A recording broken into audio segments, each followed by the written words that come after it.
Hi there guys, I'm Nikhil from Notion Hub, and in this video, I'll be showing you the most important tips and tricks for your Vivo Y19. By the way guys, I've already made a dedicated video for the best features where I've talked about many things which I won't be covering in this video. So definitely check out that video, link will be in the description. Now with that said, first I want to start off with the camera interface.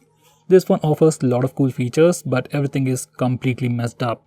So this is the interface for the rear camera, and over here we have a button or a toggle to switch between the wide angle camera, bokeh mode and the super macro mode. Now this is the wide angle mode, and as you can see, camera is super wide. But you also have a dedicated bokeh mode over here, which is pretty confusing as you also have a dedicated portrait mode over here. Now in this mode we can change the amount of background blur effect we want before taking a picture. By default it's always set to 4.0, that's the aperture, and you can increase it to high to get a maximum blur effect. And if we take a picture in this mode, we can also change the amount of background blur effect we want even after taking a picture, and we can also change the focus point. So overall, if you want to take a portrait shot, use bokeh mode. Next we also have super macro mode, which allows you to take pictures of close-up objects.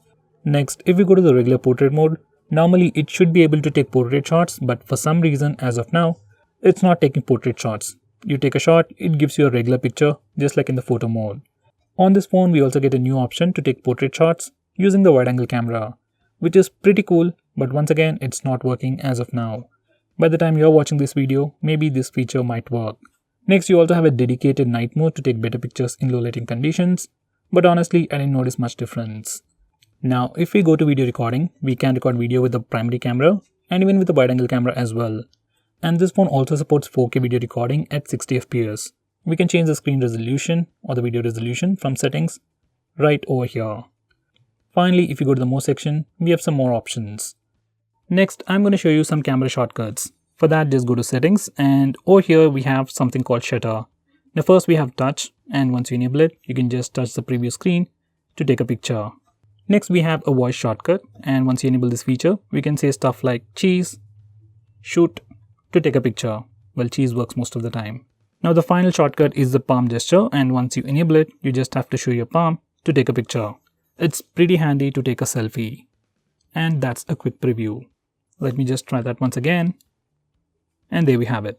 Every time it takes a picture after 3 seconds. Next, I'm going to show you some new navigation gestures. And to enable them, you need to go to settings, then select system navigation, then select navigation gestures. Now to go home, you can swipe from the bottom of the screen and it takes you home. For recent apps, swipe and hold and you'll get the recent applications. Next, for control center, swipe from the left bottom of the screen and there you get the control center. And finally, to go back a step, you can swipe from the right side or left side or the bottom right side. It's a pretty cool implementation and personally, I love it. Here's a quick preview once again.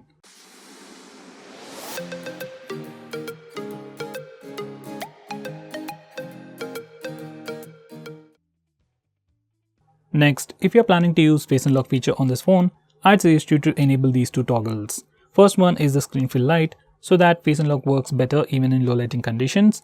Next, make sure you disable this toggle, stay on lock screen after unlocking, so that your phone unlocks automatically. Here's a quick preview.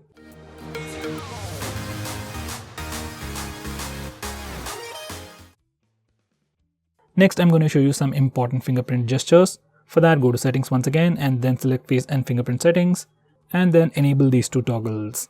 Once we do that, we can take pictures using the fingerprint scanner. By the way, it only works in the stock camera application. Just open the camera application and touch the fingerprint scanner to take a picture. It works for both the rear camera and for selfies as well. Next, we can also pull down the notification bar by swiping down on the fingerprint scanner. You can swipe down to pull it down and swipe it up to send it back. It works pretty well. Next, this one also has a dedicated dark mode. You can enable it from the toggles or from the display settings. And once you enable it, this is how the phone looks. All the UI elements change. You get a brand new control center, new recent apps page. Even the themes for stock applications like phone dialer, SMS application also change. Now your phone will look much more cooler, strains your eyes less at night, and also helps you save some battery. By the way, we can also schedule this dark mode to work only at a specific time. Next we have split screen mode. Split screen mode has been on Android for a very long time, but on this phone there is a pretty neat shortcut. To open any application in split screen mode, just swipe down using 3 fingers and it opens the current application in a split screen mode, and you can select the secondary application from the list below.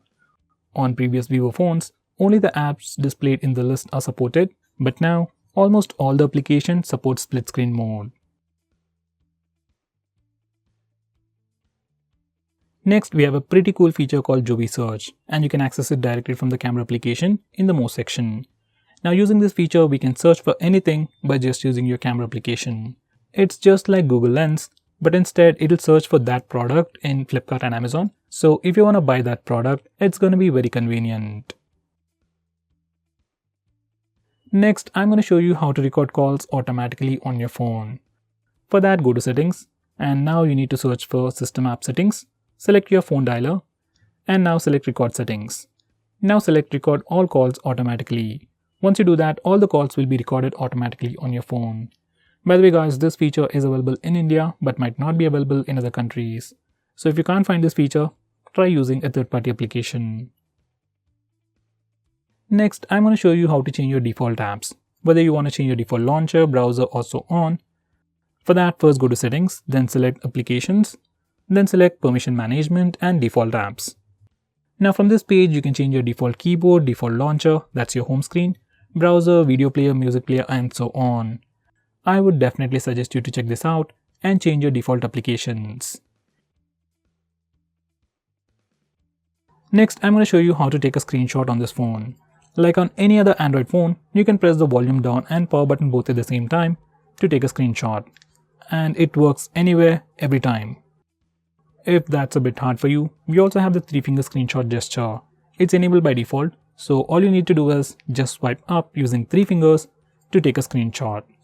And once again, even this gesture works everywhere without any hiccups.